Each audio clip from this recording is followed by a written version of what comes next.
Boa noite a todos. Que a paz de Jesus esteja conosco.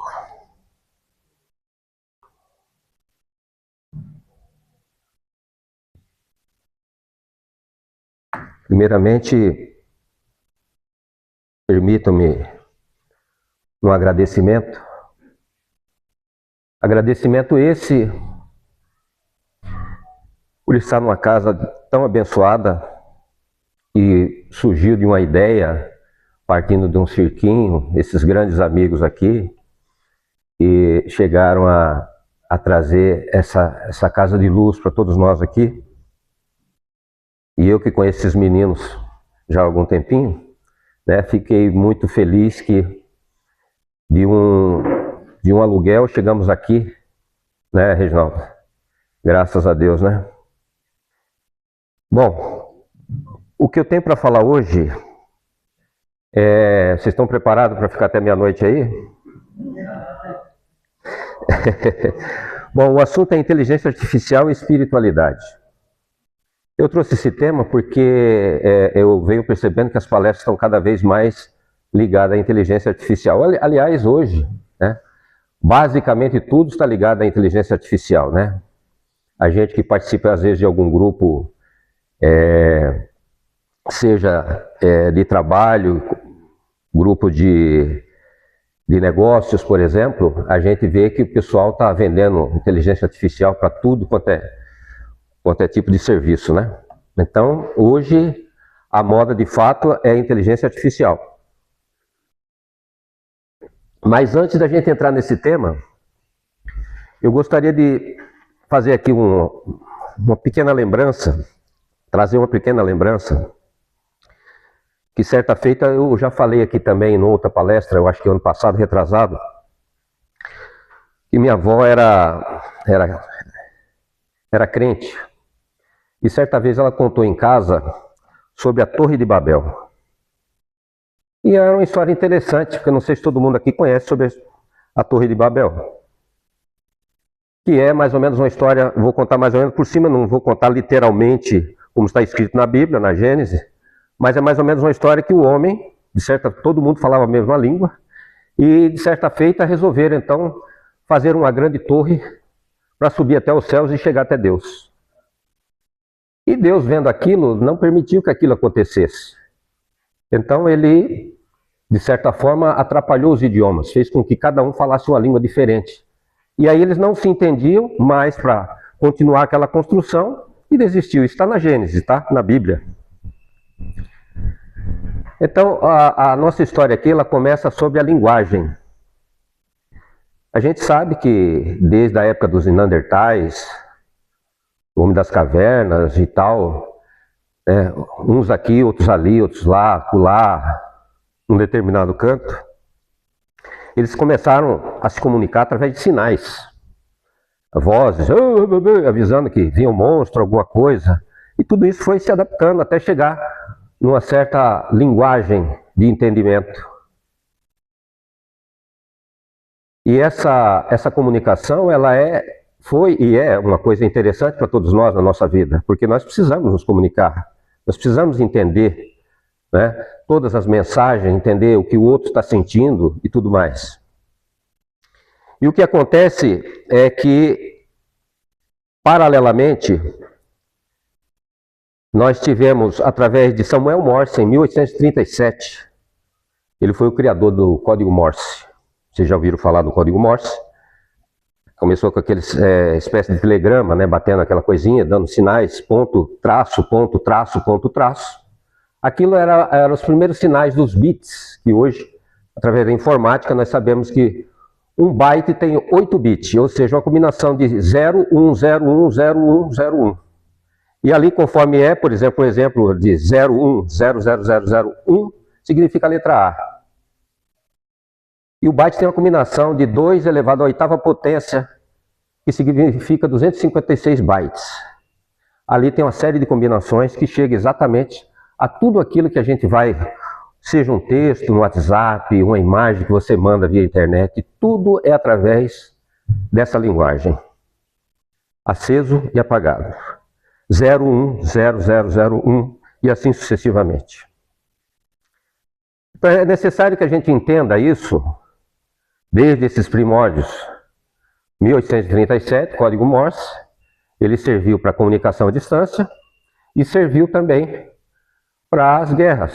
Os navios, as naus, eles também faziam sinais Morse, não exatamente eletrônico, mas sinal de luz, através de acendendo e apagando, comunicava com os faróis, avisando os abrolhos também, quando o navio estava em perigo, perto das pedras e tudo mais. Então tudo isso foi trazendo essa linguagem, essa percepção de linguagem. Até 1940. Em 1940 nós tivemos um boom da primeira informática. A ideia, você está me ouvindo, Cecília? Preciso falar mais alto ou não? Mais alto. Subir na cadeira. Então, a partir de 1940, nós tivemos então o boom ainda para muitos, ainda pseudo-informática, porque ainda estava tateando, caminhando ainda com as ideias do byte, né? Que começava a ser a primeira linguagem de máquina. Depois, paralelamente, eu quero fazer aqui uma alusão também à doutrina espírita. Kardec inicia com as irmãs Fox, em Hydesville, nos Estados Unidos. A primeira conversa que ele, de certa forma, diz na doutrina, a primeira conversa em binária. Como que seria essa conversa? As irmãs Fox, elas escutavam barulho na casa e à noite, uma batida para sim, duas batidas não, e ela começava a fazer conversa lá com a entidade que estava aparecendo lá. Era o Bigfoot, Pé Grande, dê o nome que quiser. Aquela entidade se comunicava. Mais tarde, a posterior, descobriram que foi alguém que foi morto na casa e enterrado na parede. E essa alma estava perdida dentro da casa, e a menina tinha mediunidade para isso, e ela começou a conversar. Depois houve uma crise danada lá que ela teve que negar, porque os pais eram evangélicos, foi toda uma pressão para cima delas, elas já eram jovens, tiveram que negar aquilo, mesmo sendo verdade. Mais adiante, quando os pais faleceram, já estavam tudo já casados e moças, elas vieram comprovar que de fato não foi mentira aquilo, foi verdade, né, o fenômeno. Então, na complexidade do sim e do não, quando se começa a perguntar para a espiritualidade determinadas coisas, sim e não fica muito pequeno.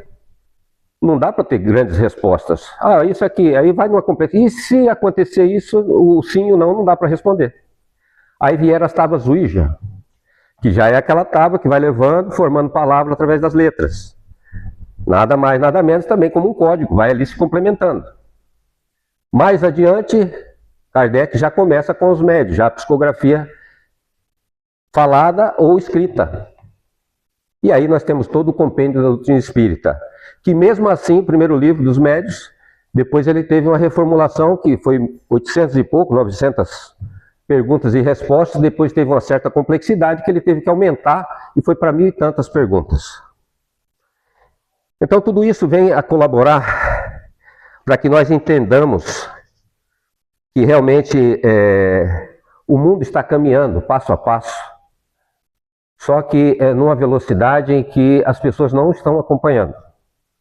Se a gente pensar bem, a doutrina espírita, ela tem 1850 e bolinha, nós já estamos aí pouco mais de 200 anos.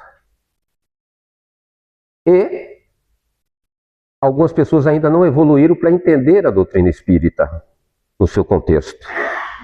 Tudo aquilo que foi recomendado no Livro dos Médiuns, as pessoas ainda estão tateando. E por que eu falo isso? Porque existe a razão do que está escrito, do que foi de fato veiculado pela espiritualidade, que não tem nenhum misticismo ali. Ali existe de fato um compêndio real do que acontece na espiritualidade. O Livro dos Médiuns é exatamente isso. E nós temos no nosso celeiro, através de nossas crenças, daquilo que nossos pais acreditavam, daquilo que nós acreditamos, de como enxergamos determinadas coisas, nós pensamos e imaginamos que determinadas coisas têm um jeitinho que é mais ou menos facilitador para a nossa maneira de interpretar. Nada mais, nada menos do que o nosso mundo.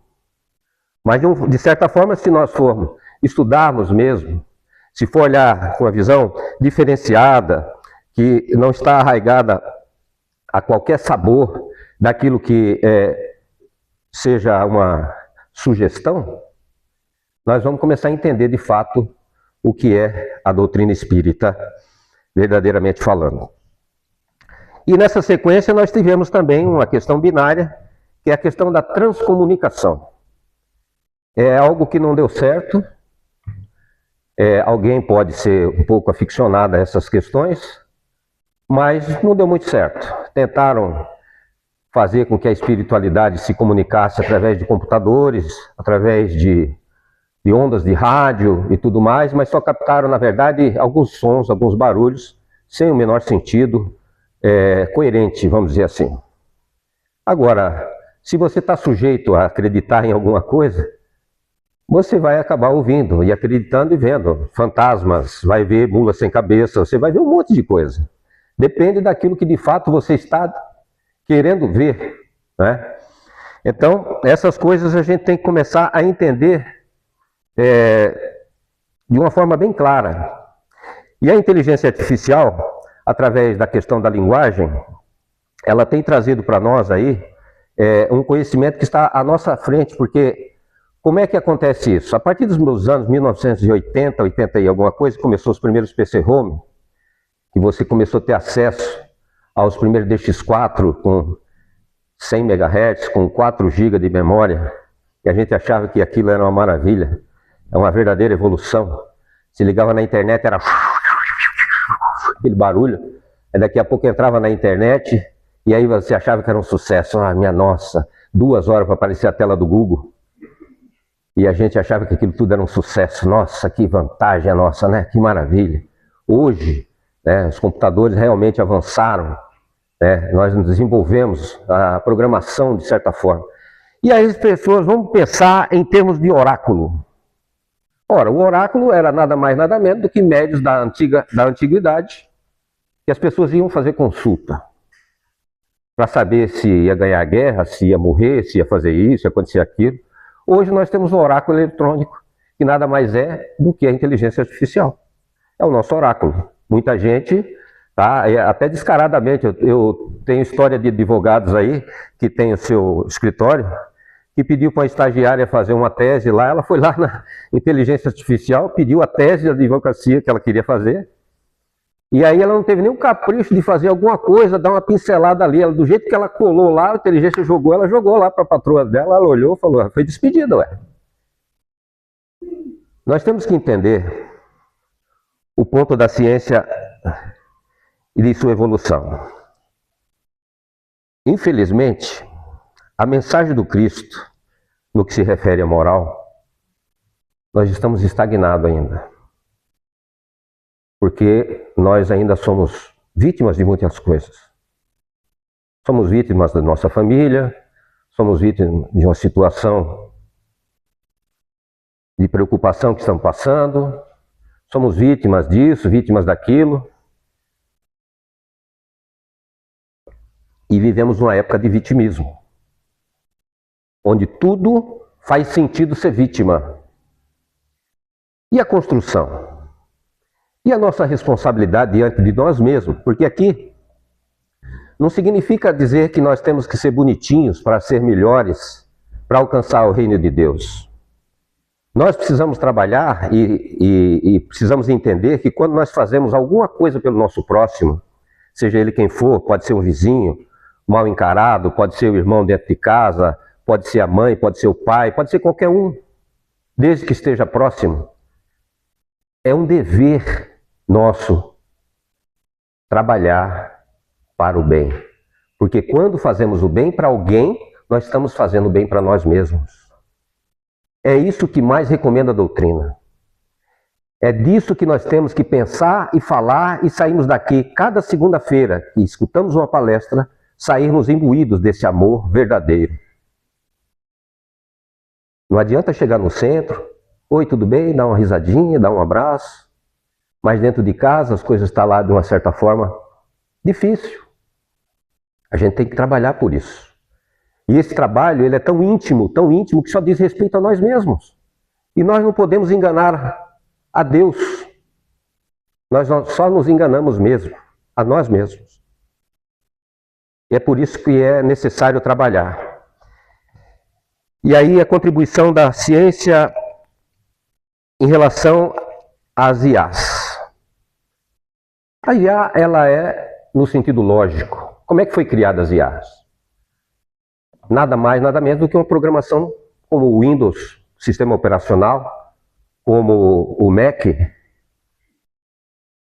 Um compêndio onde você faz a programação, você diz para o programa, fale isso, faça aquilo, se alguém perguntar isso, você responda isso, e você vai alimentando e vai ensinando para a inteligência artificial, alimentando de textos, conversas e tudo mais. E ela, de certa forma, automática, como um programa mesmo, é como se você tivesse com o mouse correndo na tela e dando os cliques aonde você quer. Cada clique que você dá numa determinada posição da tela, ele vai ter que responder aquilo que você está clicando. Só que na inteligência artificial é falado. Você fala para a inteligência e ela te responde porque ela já foi treinada para isso. Hoje nós estamos num nível, realmente, de parece que você está conversando com alguém, com um psicólogo do outro lado. Porque de tanto bem alimentado que ele foi, ou que ela foi, né? E ali ela te responde. Não tem nenhum segredo. Tudo a partir desse código Morse, como foi falado aqui, como eu já falei, e através dessa linguagem de máquina, através do código binário, 0 e 1, apagado, aceso. Não tem nenhum segredo. Agora, o que é preciso entender dos seus benefícios? Nas ciências exatas e computação, a matemática aplicada da IA ajuda a resolver equações complexas, otimizar rotas, prever fenômenos e encontrar padrões invisíveis ao olho humano. Na física e na química, ela faz a modelagem das matérias, simulação de partículas, previsão de reações químicas e descoberta de novos compostos.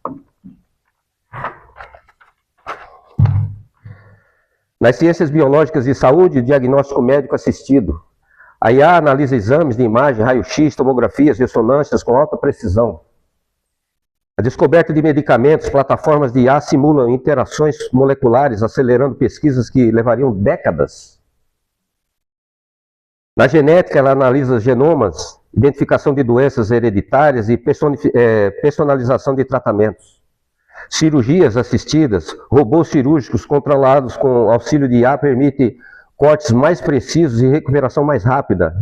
Na epidemiologia, IA modela a propagação de vírus e auxilia na tomada de decisões sanitárias e globais. Agricultura, recursos naturais, colheitadeiras inteligentes, sensores com IA, otimizam rotas, reduzem desperdícios e aumentam a produtividade. Previsão de safras, modelos analisam clima, solo, dados históricos para prever e planejar colheitas. Drones agrícolas monitoram lavouras, detectam pragas e doenças precocemente. Então veja como a IA está inserida em nossa vida cotidiana. Uso racional de recursos, IA regula irrigação, fertilização, energia, diminuindo impactos ambientais. Automóveis autônomos, hoje cada vez mais.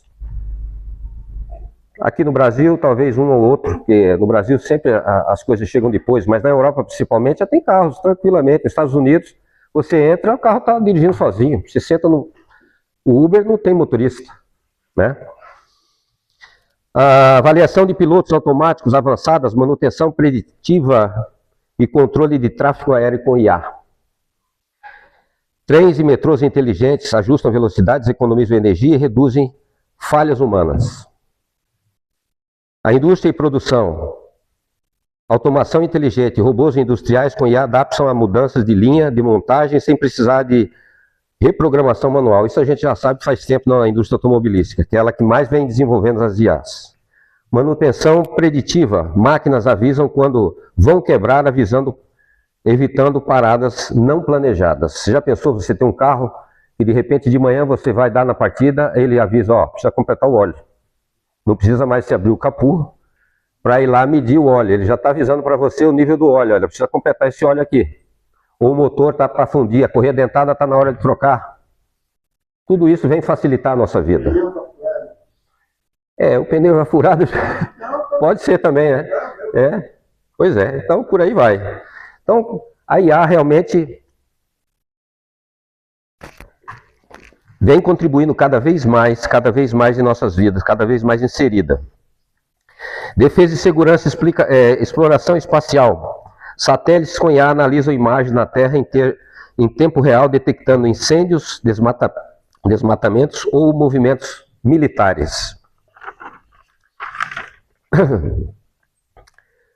Cibersegurança. Sistema detectam padrões suspeitos e ataques com mais rapidez que humana.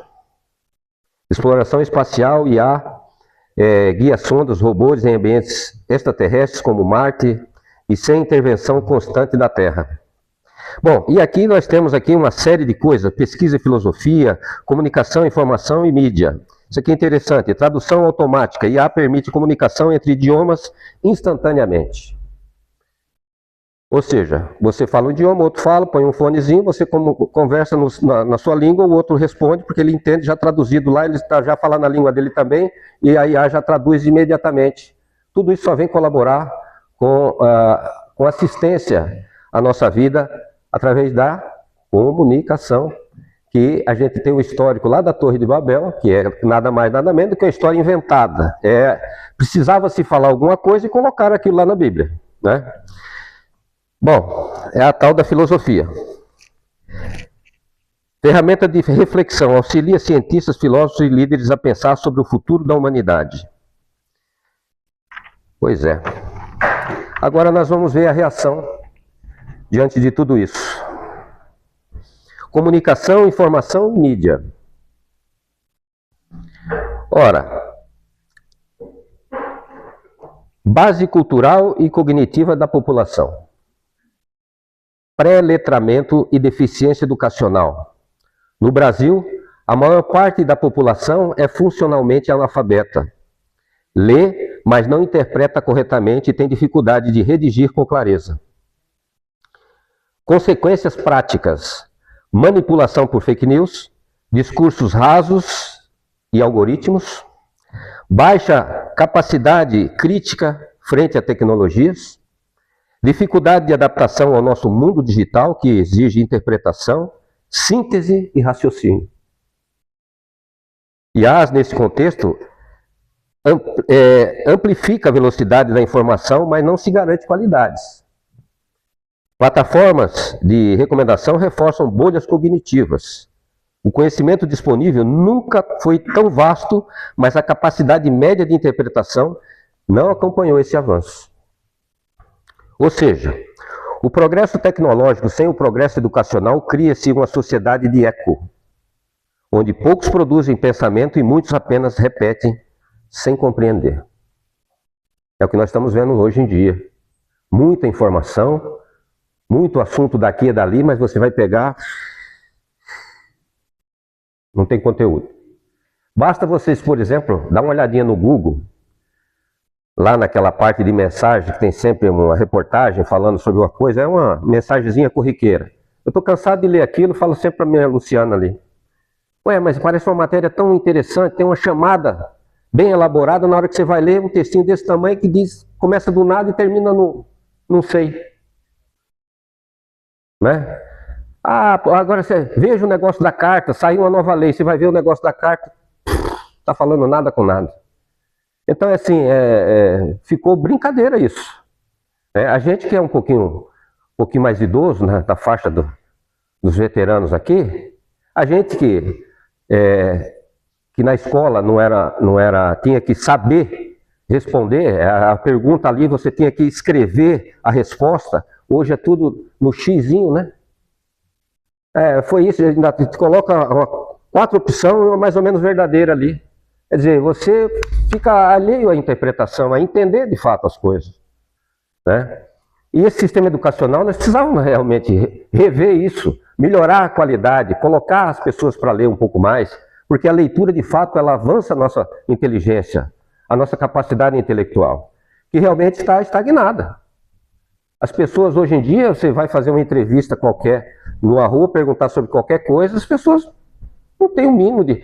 Tirando aqui os mais vividos, com mais idade, a juventude, infelizmente, alguns, claro, isso É um funil, claro. Alguns têm capacidade, têm entendimento, que já vieram com essa capacidade até espiritual, de buscar algumas questões. Mas a grande maioria dos jovens, hoje em dia, está tudo perdido, meu Deus do céu. Então tá ficando difícil isso aí. Está ficando difícil. E isso é necessário a gente entender que mais futuramente nós não teremos mais empregos, né? Porque está começando a acontecer uma demanda muito grande de inteligência artificial, inclusive nos setores da profissão também, e que ela não veio, a inteligência artificial, ela não veio tomar o lugar de ninguém, como os robôs nas fábricas de automóveis. Mas a mão de obra precária que os profissionais deixaram de ter, e de tanto reclamar também só de salário e não entregar muita coisa, vai fazendo a automatização das indústrias. E aí é preciso um nível 2, de alguém que entenda melhor, trabalhar com a máquina que são esses robôs, ou tem que sejam mais qualificados, né, para poder produzir. Assim também está acontecendo na medicina. Está acontecendo em vários locais das nossas profissões. E até onde vai isso? Até onde vai chegar tudo isso? Na economia, emprego, desigualdade social, a nova lei áurea, a liberação sem estrutura. O que eu falo de lei áurea aqui? Eu não sei se todo mundo sabe, só como reforço. Quando aconteceu a lei áurea, a libertação dos escravizados no século XIX para o século XX, muitos dos escravizados não sabiam o que fazer, porque eles foram dispensados das fazendas, eles estavam pedindo, pelo amor de Deus, para voltar de novo a trabalhar, porque perderam totalmente, ninguém não tinha emprego, e as casas que eles trabalhavam, mesmo escravizados, eles recebiam comida. Ficaram ao Deus dará.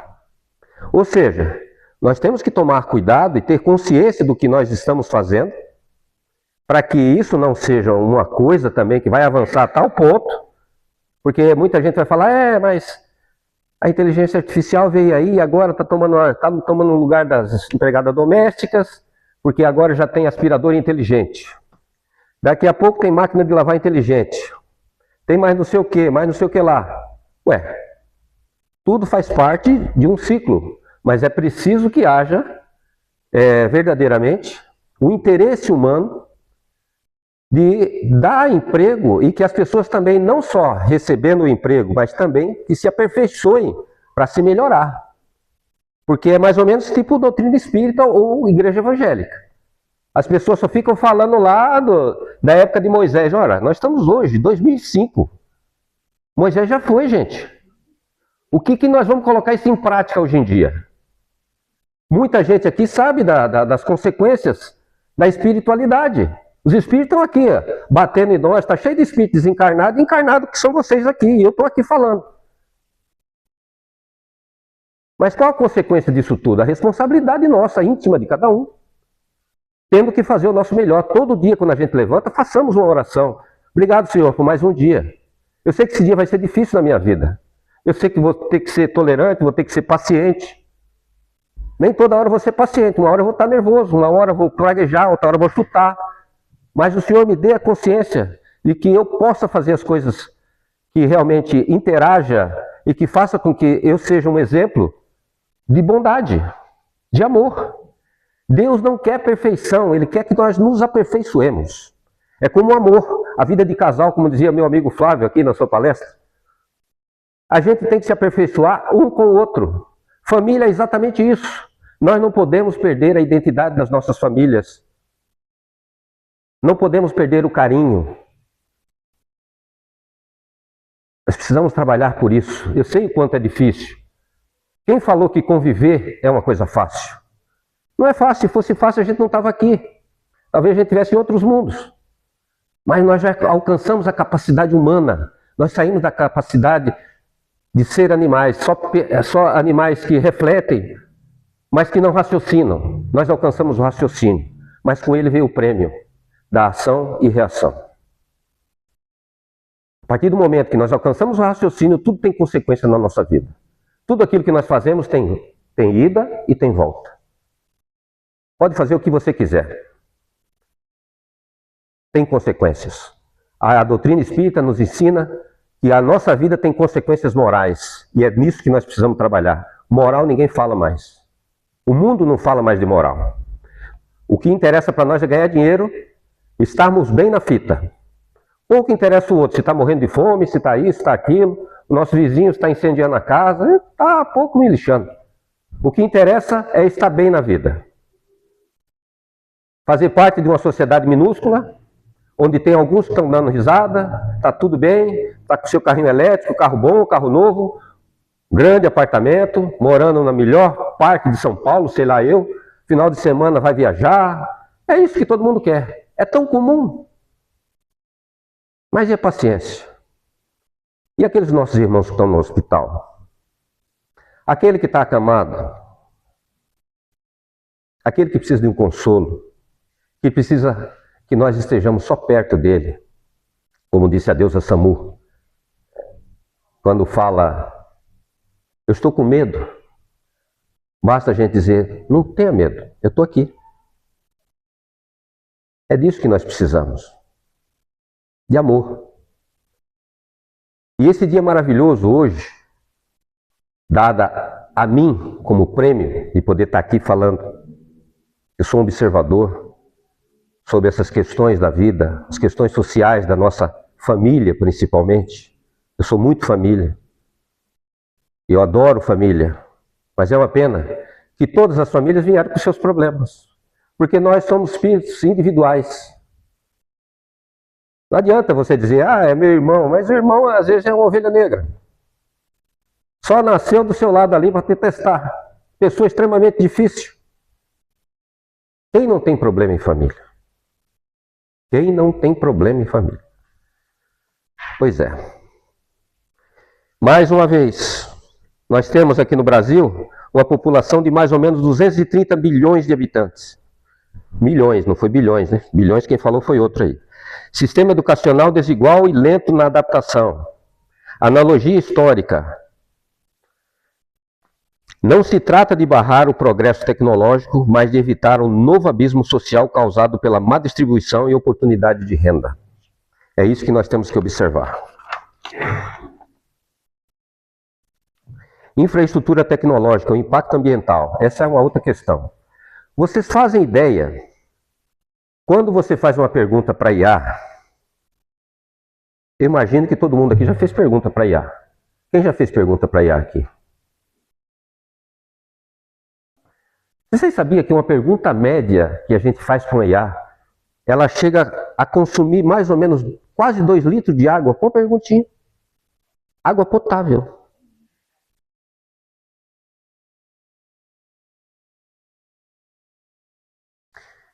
Os data centers, eles têm que ter uma grande capacidade de resfriamento das máquinas lá, dos processadores, que são gigantescos. Imagina que um data center para um IA aqui, por exemplo, no Brasil, que representa o ChatGPT, mais comum, mais conhecido, vamos dizer que é o primeiro, mas tem vários outros aí, que está na mídia aí, todo mundo falando. Cada perguntinha que você faz, quase 2 litros de água. Imagina quando você pede para criar uma imagem ali, que ele fala, tem muita gente, o ChatGPT ainda viu, tem muita gente fazendo imagem, gerando imagem aqui. Quantos litros de água não usa? Só que os interesses humanos, porque água é barata, água é natural, pega-se água do solo, potável, e usa-se para resfriar os grandes data centers. Só que nós temos o líquido que a gente usa no carro, que é anti-efervescente, aquele rosinha, sabe? Ele não evapora.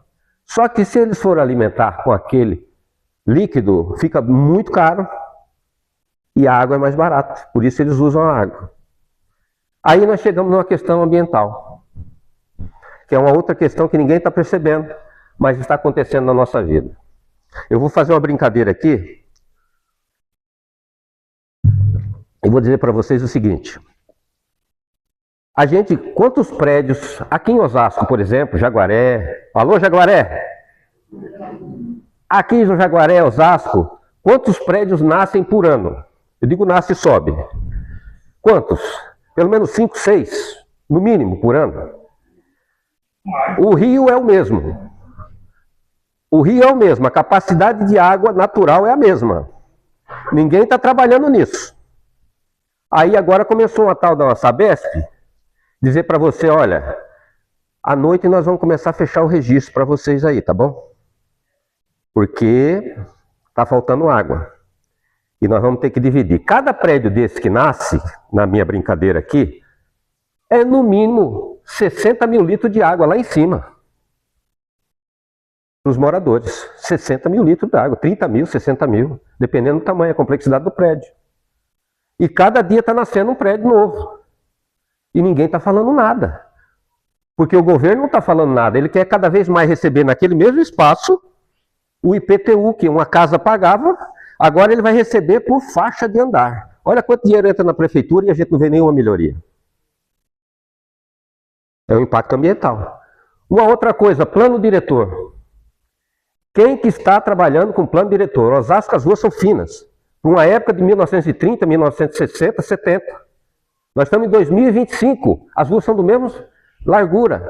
Tem os prédios que estão nascendo lá com 20 e poucos andares, numa ruela desse tamanho, não dá nem para sair o carro. O que nós vamos fazer, gente?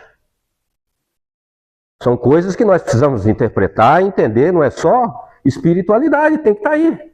A gente tem que chegar e perguntar, ué. E aí, para onde nós vamos? Para onde nós estamos caminhando? Dificuldade de inteligência, escolas péssimas. Plano diretor zero, rua esburacada. Nós pagamos aqui um imposto muito caro para as ruas que acabam com o nosso carro, amortecedor, roda, acaba com tudo. Estamos aí. A água também está cada vez mais escassa para nós, nosso ouro, nosso líquido. A nossa população, ela gasta, sabe quanto de água? Fazendo uma média no Brasil inteiro, 7%. Mais de 90% vai para agropecuária. A carninha que você come, vai litros e litros d'água para saciar um boi, e a vaca, e o cavalo, e tantos bichos. Nós só gastamos 7% de água e a culpa vem para cima de nós. Nós que temos que economizar na hora de lavar o prato. Tem que lavar com a torneira fechada. E eu lavo louça, e adoro lavar louça.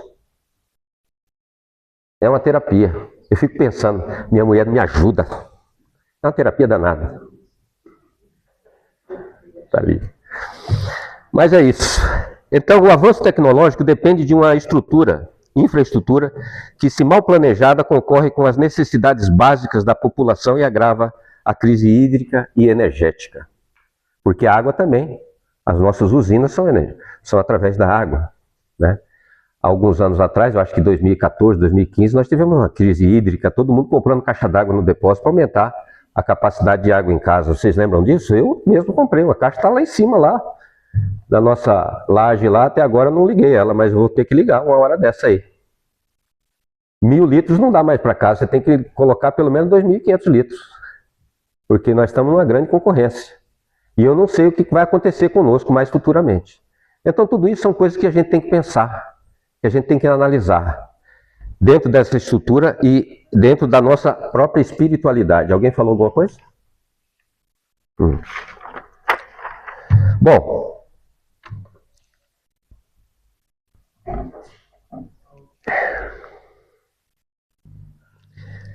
nós precisamos ter um debate ético. Até onde delegaremos as decisões à IA? Eu penso aqui, na minha cabecinha, que se for para ter um atendimento no SUS, que é mais ou menos aquelas coisas que a gente já sabe. Por exemplo, se está com a dor aqui, ele já sabe que vão dar aquele remédio padrão para você ali. Se está com um problema ali, o cara não olha nem na sua cara, vai te dar isso, vai te dar aquilo. Com exceção de alguns que têm planos médicos. Mas eu ouvi dizer, com várias pessoas que eu conheço que têm plano médico, e aqui não há crítica, de certa forma, a nenhum tipo de plano médico, mas a crítica é para dizer o seguinte: gente, o SUS está melhor do que muitos planos médicos. Me desculpa, mas realmente tem alguns postinhos aí, o UBS aí, que está verdadeiramente chique, né? Recentemente, nós temos uma tia falecida agora, em março desse ano. Ela foi muito bem tratada, uma senhorinha de 90 anos, ela esteve com o nome aqui, o Reginaldo colocou o nome dela aqui em oração, mas milagres não existem para a morte, né? Porque a morte é uma coisa natural. Uma hora ou outra nós desencarnamos e faz parte da nossa rotina, né, do progresso íntimo de cada um. Morrer não é nenhum mal. Na verdade, morrer é evoluir. Porque você sai dessa vida, você vai para uma outra. E lá na frente, quem sabe você vai vir numa condição melhor, esperamos nós. Como diz Emmanuel, perdoado, mas não limpos. Então nós temos que ir fazendo essa limpezinha aos poucos, limpando. Cada vez mais até nos aperfeiçoar e chegar num ponto. Quem sabe reencarnar em Júpiter, né? Diz que lá o negócio é mais avançado. Assim está na Revista Espírita. Então, evitar a concentração de poder nas mãos de poucos conglomerados tecnológicos. Garantir que as IAs sirvam à humanidade e não a substituam como sujeito pensante. Isso é importante. Nós não podemos delegar a IA tudo, né? É claro que ela nos ajuda muito, às vezes até numa lembrança ou numa grande pesquisa. Ninguém mais fala em Barça, né? Barça é da minha época. Quem tinha Barça, nossa, era uma ostentação, colocar na estante uma Barça ali, né? O Mirador, né? Enciclopédia, nossa senhora, nossa, cara é culto. É nada, só tinha o livro ali, muita gente nem lia. Com exceção da minha traça ali, que leu tudo. Mas enfim, e a reflexão espiritual é o seguinte: sem o norte moral e ético, a humanidade corre o risco de usar uma ferramenta grandiosa para aprofundar seus próprios desequilíbrios. A inteligência artificial deixou de ser ferramenta de laboratório para tornar-se infraestrutura invisível, sustentando da vida doméstica as pesquisas mais avançadas. Mas se o algoritmo é lógico e neutro, a verdadeira variável somos nós. Porque a inteligência artificial não tem emoção. Ela pode dizer coisas bonitas para você, que te emocionam, mas ela não se emociona. Porque ali não há vida, há um algoritmo. Há algo que foi doutrinado e ensinado a pensar e a responder, como um programa mesmo, que é um programa. Mas ali não existe vida. Existe inteligência, de fato, programada e não artificial, no meu modo de pensar. Cabe escolher se a usaremos como instrumento de ganância ou de sabedoria. À luz da consciência, da moral e da direção espiritual. A tecnologia é o espelho, a IA é a lupa, mas o coração humano é a fonte. Sem Jesus continuaremos moendo água. Com ele podemos transformar a água em vida. E vivenciando o Evangelho em nossas práticas, alcançaremos a verdadeira regeneração humana ao reino de Deus. Eu gostaria que cada um de nós seria muito, como é que eu posso dizer aqui? Seria algo que me agradaria bastante se cada um de vocês aqui hoje pensasse nessas questões. De fato, para onde nós estamos evoluindo, o que nós estamos fazendo? Chico Xavier disse o seguinte, que cada um de nós, a partir dos nossos 40, 45 anos, nós fazemos uma reflexão de vida. Porque o ser, todo ser, a partir dos seus 40 anos, ele já deu uma guinada lá adiante. E aí ele já tem uma maneira de pensar, poxa, o que eu fiz até agora? No que eu contribuí? Então essa reflexão é uma reflexão muito justa, paralelamente, para a gente pensar para onde nós estamos seguindo com toda tecnologia, com toda essa inteligência que está aí, para todos nós podemos desfrutar delas. Ela veio de fato nos ajudar, mas não veio tomar o nosso lugar. É preciso que a gente aprenda de fato a se comunicar. É preciso que a gente entenda como de fato interpretar as coisas. Como dizem por aí, as fake news estão aí de todos os tipos, de todas as maneiras. Hoje também se usa a inteligência artificial para produzir fake news. Algum tempo atrás, eu vi aí um pequeno recorte de filme, vídeo, do presidente da França beijando um outro cara, uma outra pessoa, atrelando a ele a homossexualidade. E aquilo era fake news. Então, assim, a maldade está nas pessoas, né? Como a ganância também está no homem, né? Ele ainda não compreendeu que só ter bens materiais não agrega valores, porque os valores são diferentes, né? Espírito enriquecido é aquele que de fato compreende a dor do outro, que se doa, que tem ouvidos a emprestar, que faz algo de fato que mereça créditos espirituais. É o nosso óbolo, aquilo que nós precisamos. E ninguém nesse mundo está preparado para a morte de um parente, de um amigo, de um marido, enfim. Ninguém está preparado para essas coisas. Mas elas acontecem. E é tão comum, todos os dias. Acidentes acontecem, pessoas morrem. Crimes acontecem. E o que nós estamos fazendo? Será que distribuir só cesta básica resolve o problema do mundo? Será que ter dó das pessoas que são moradores de rua, que alguns, que Deus me perdoe, não fizeram nada de melhor e não merecem nada de melhor do que a vida que estão levando? Falando sinceramente, sem hipocrisia aqui.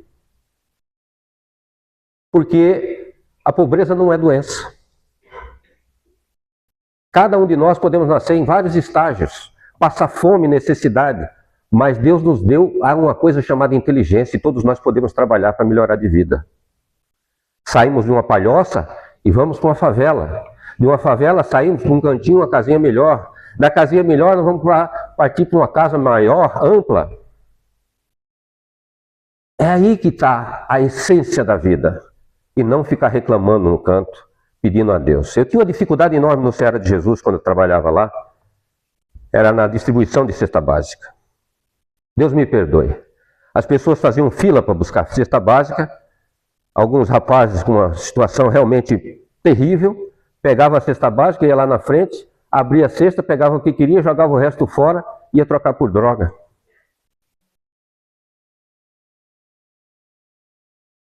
E a gente, com o coração, com tanto amor, economiza alguns míseros trocadinhos e fala, vou colaborar com a casa.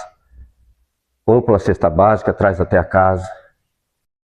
E não existe, de fato, porque isso não é problema da casa e nem das pessoas que doam. O problema é da pessoa que recebe.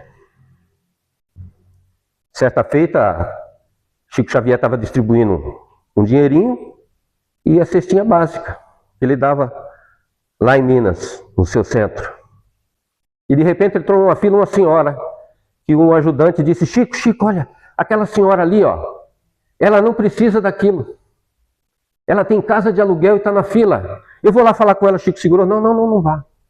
Deixe, meu filho, ela está treinando para a próxima vida. Então nós precisamos entender que muitos desses que estão aí hoje treinaram na vida anterior. E isso não quer dizer que nós não temos que ter piedade, que nós não temos que ter amor por eles, mas que nós precisamos raciocinar. O que nosso lema da doutrina espírita e de Jesus no seu evangelho é ensinar e não dar peixe. Ensinar a pescar e não dar peixe. As casas espíritas viveram ou são nada mais nada menos hoje do que um celeiro de ajuda comunitária. Mas a ajuda que nós precisamos, outro dia eu vi eu acho que o Flavinho estava falando para mim, de alguém no meio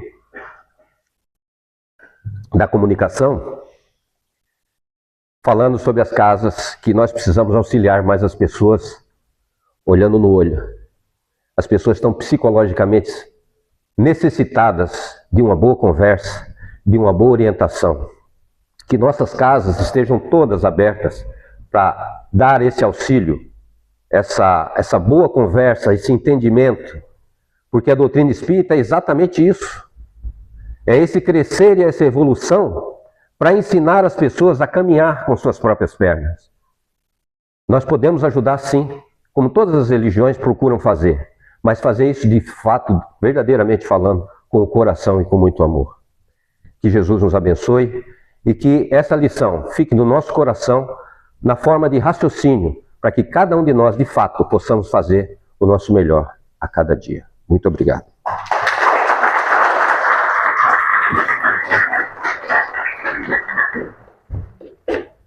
Naldinho.